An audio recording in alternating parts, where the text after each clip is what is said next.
अस्सलामु अलैकुम रहमतुल्लाहि व बरकातुहू।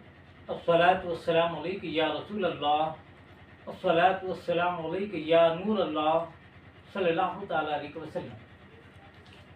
मेरे प्यारे आका सल्लल्लाहु तआला अलैहि वसल्लम के प्यारे दीवानों, गुज़िश्ता दो वीडियो से कुर्बानी के मौजू पर हमारी गुफ्तगू चल रही है और आपने गुज़िश्ता दो वीडियो में देखा कि मैंने कुर्बानी की तारीफ बयान की और कुर्बानी किस पर वाजिब है ये भी मैंने बयान किया।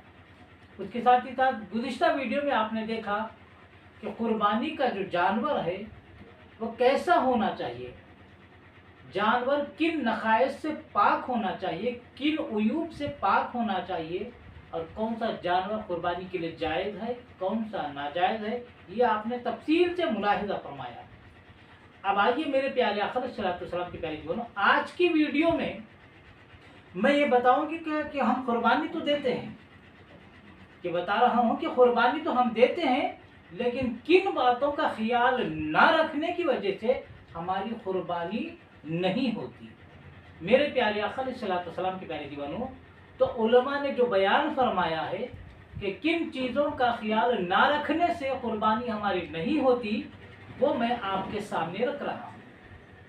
पहले ये कि मखसूस जानवर मुकम्मल शराइत के साथ ज़ुबा ना किया जाए तो हमारी कुर्बानी नहीं होती, और दूसरे ज़ुबा की मखसूस बातों का ख्याल ना रखा जाए तो भी हमारी कुर्बानी नहीं होगी। इसके अलावा मखसूस दिन गुजर जाएं तो भी हमारी कुर्बानी नहीं होती।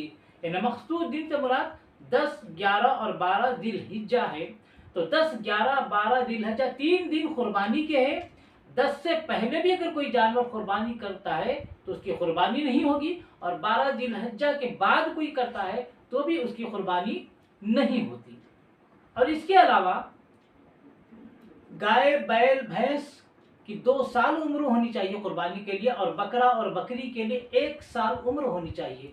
तो उलमा इरशाद फरमाते हैं इनमें से अगर एक दिन भी इन जानवरों की उम्र कम हो तो कुर्बानी हमारी होती ही नहीं। इसलिए जानवर खरीदते वक्त उम्र का बिल्कुल यकीन कर लिया जाए कि गाय, बैल और भैंस 2 साल के या 2 साल से जायद हो, और बकरा और बकरी 1 साल का हो, 1 साल से जायद हो। लेकिन एक दिन भी अगर कम होगा इन जानवरों की उम्र में तो हमारी कुर्बानी नहीं होती। ये उलमा ने इरशाद फरमा दिया है।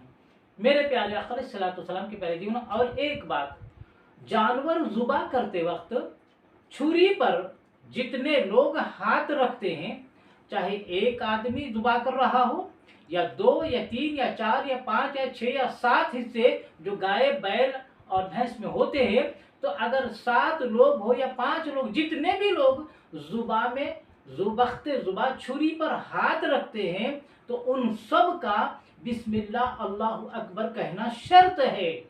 अगर किसी ने जानबूझकर बिस्मिल्लाह नहीं कहा कि मैं एक ना कहूँगा तो क्या होगा, ये साहिब तो कह रहे हैं, वो साहिब तो कर रहे हैं, यानी अगर 4 आदमी अगर ज़ुबा कर रहे हैं, छुरी पर हाथ रखे हैं, तो तीनों ने बिस्मिल्लाह पढ़ी और चौथे ने यह ख्याल किया तीनों जब बिस्मिल्लाह पढ़ रहे हैं तो मेरे बोलने की क्या जरूरत है, मेरे पढ़ने की क्या जरूरत है, तो जानबूझकर उसने बिस्मिल्लाह अल्लाहु अकबर ना कहा तो कुर्बानी होगी ही नहीं।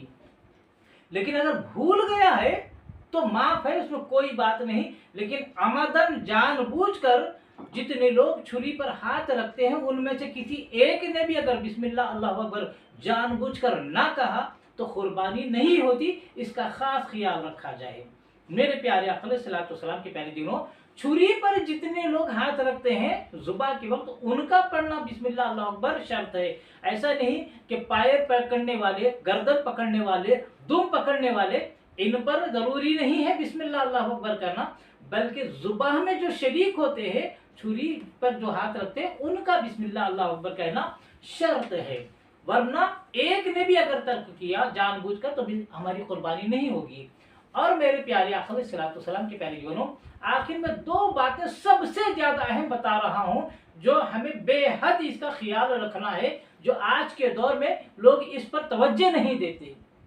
वो ये कि जानवर कुर्बानी का करने वाला, कुर्बानी में जो जानवर इस्तेमाल होता है, कुर्बानी जिस जानवर की दी जा रही है, 7 हिस्से भी सुन्नी लोगों के हैं, सुन्नी सहीहुल अकीदा के हैं। लेकिन अगर उस जानवर को कोई बदमजहब, वहाबी, तबलीगी, देवबंदी और अहले हदीस वगैरह बातिल अकीदे वाला उस जानवर को ज़ुबा करता है तो हमारी कुर्बानी होगी ही नहीं और वो गोश्त भी हराम हो जाएगा। इस चीज का खास ख्याल रखें। जानवर कोई भी ज़ुबा कर रहा है, आपस में हिस्से ले कर जा रहे हैं, ऐसे नहीं। ज़ुबा कौन कर रहा है? ज़ुबा सुन्नी सहीहुल अकीदा अगर जानवर ज़ुबा करता है तो वो कुर्बानी होगी और गोश्त भी हलाल होगा। लेकिन हिस्से तो सुन्नियों के हैं, हिस्से खुश अकीदा सुन्नियों के हैं। लेकिन अगर ज़ुबा करता है बदमज़हब वहाबी करता है, अहले सुन्नत के जो मुखालिफिन है, बदमज़हब बदअकीदा, अगर वो ज़ुबा करते हैं, कुर्बानी भी नहीं होगी और गोश्त भी हराम हो जाएगा। मेरे प्यारे आका सल्लल्लाहु अलैहि वसल्लम के प्यारे दीवानों, इसके अलावा एक और बात कि गाय, बैल वगैरह में जो 7 हिस्से होते हैं, 7 हिस्सों में 6 हिस्से समझ लीजिए सुन्नी सहीहुल अकीदा के हैं और एक हिस्सा किसी बदमज़हब, वहाबी, देवबंदी, अहले हदीस, तबलीगी जमात वाले का है। तो उलमा जो इरशाद फरमाते हैं, मैं वो आपके सामने रख रहा हूं कि किसी की भी कुर्बानी नहीं होगी। 7 के 7 हिस्से खुश अकीदा के हों तो जब कुर्बानी होगी। लेकिन 6 हिस्से खुश अकीदा सुन्नियों के हैं, एक भी अगर बदमज़हब, वहाबी, अहले हदीस का उसमें अगर हिस्सा है तो उस एक हिस्से की नहुसत ऐसी है कि किसी की भी कुर्बानी कबूल ना होगी। इसीलिए अगर आप हिस्से ले रहे हैं तो इस बात का खास ख्याल रखें कि पूरे 7 के 7 हिस्से वाले खुश अकीदा सुन्नी सहीहुल अकीदा हो। लेकिन आप जा रहे हैं, कहीं भी हिस्सा ले रहे हैं, आपको नहीं मालूम कि उसमें कितने बदमज़हब वहाबी के कितने हिस्से हैं। समझिए 4 हिस्से सुन्नियों के हैं, 2-3 हिस्से वहाबियों के, 5 हिस्से सुन्नियों के, 2 हिस्से वहाबियों के, ये 6 हिस्से भी सुन्नियों के हैं, एक हिस्सा भी इसमें वहाबी बदमज़हब बदअकीदा का है तो कुर्बानी होगी नहीं। लिहाजा जो हजरात गोश्त में, जो गाय में हिस्से लेते हैं, सबसे ज्यादा इस बात का ख्याल रखें कि पूरे 7 के 7 हिस्सेदार सुन्नी सहीहुल अकीदा हो, वरना एक भी बदमज़हब बदअकीदा अगर वहाबी होगा तो कुर्बानी किसी की भी ना होगी।